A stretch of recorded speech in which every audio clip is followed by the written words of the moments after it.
We've been hearing about the G.I. Joe Transformers crossover film for like a while now. Well, we have a little update. Hey guys, I'm Jason Emmett. This is the Movie Mix. Now, hot on the heels of Transformers 1, which we reviewed and thoroughly enjoyed, we have Transformer G.I. Joe crossover news to share with you guys. And as you might recall, they teased us at the end of Rise of the Beasts. Anyway, recently Lorenzo di Bonaventura, who is producing the film, was chatting with Collider and had the following to say. Well, we're going again, subject to success. We're going to do a sequel to this, and there will be an animated version, and it will exist completely separately to whatever we do live action. Now, I want to tell you guys that he's referring to Transformer 1 when he's referring to the animated sequel. I just want to avoid any confusion here. The next live-action movie will be a crossover. Where it will be particularly affected is the fact that we know that these robots are capable of emotionally in a way. I don't really know what that meant, but that's the quote as I read it. So we're going to have to figure out how to create that room, that we can afford that, and create a story that you can take more advantage of that. So one of the things that I'm particularly interested in doing, and we're still in development phase, so nothing is by means written in stone, but I think we need to do more now from the robot point of view in the live action, because that's the only way we're going to get inside them. I don't want to get inside them personally. Regarding the scope of the film, he said, it's going to be complicated because now the hardest thing about a lot of franchise movies is how many characters there are. And the more characters you try to manage, the harder it is to make a bunch of really good ones. You kind of got to keep going, keep it smaller, keep it smaller. So we'll be in that process for a while where we'll start with a bunch of Joes and a bunch of Transformers, and I'll say regular humans, and then you're going to do this. That's kind of where we are right now, is trying to put the larger thing in place. The trick is this one, like we were talking about here, and trying to find that tone and balance is like, well, how much of these Joes do you want? And how much of these Transformers do you want? So what does all of this tell us? I'm going to try to break this down as best I can because I feel like those quotes were a little confusing in spots.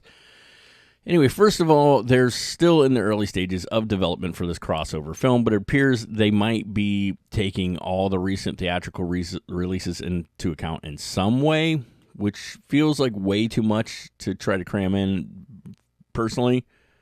Now, it does sound like Transformers 1 is not going to technically be canon. It's going to be its own thing, but the way we looked at the Transformers in that movie is going to affect how they look at the Transformers moving forward.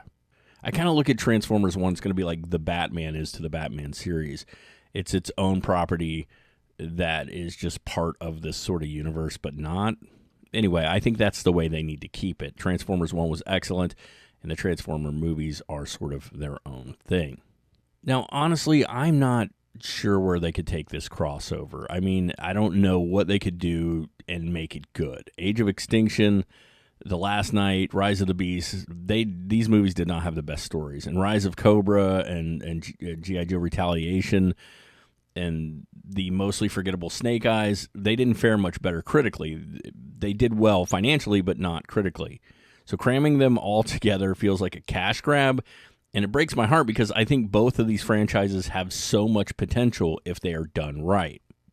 I've been saying for a long time, I would love to see a series of G.I. Joe films where Cobra is this up-and-coming terrorist organization. And to counter that, the government puts together a small team to infiltrate and take them down.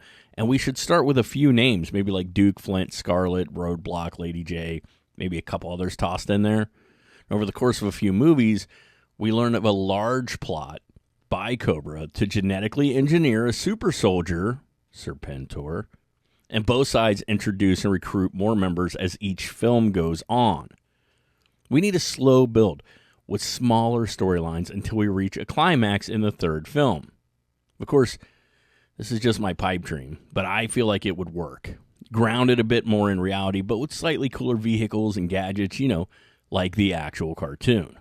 As for the Transformers, well, 1 did it right. Transformers 1 did it right.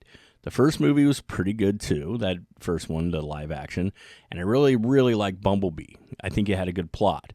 But they need to stop trying to force in characters just for nostalgia's sake Like Beast Wars and G1 should never have crossed over, guys. If you know anything about it, they just shouldn't have crossed over.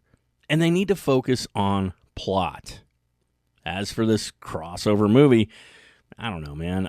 I know it happens in comics, but not every comic makes sense in movie format. That's why they alter the stories all the time when they put them into movies. They don't keep everything because it just doesn't always work on the big screen. I mean, this whole thing just seems a little silly to me, but hey, like I say all the time, a good script, and I could totally eat my words, and I hope I do. I hope they drop a killer movie on us that we all love. That's what I hope for every time I hear about these. Now, I want to know if you guys are into this whole crossover idea. Drop it down in the comments. As for when to expect this one, well, they originally wanted it in 2025, but that's probably not going to happen. My guess is if they get a script together soon, late 26, maybe early 27 at best. Now, I appreciate all of your comments, even some of the angry ones, and I welcome more. Please like, please share, and let me know your favorite Transformer movie thus far. Until then, stay awesome, guys.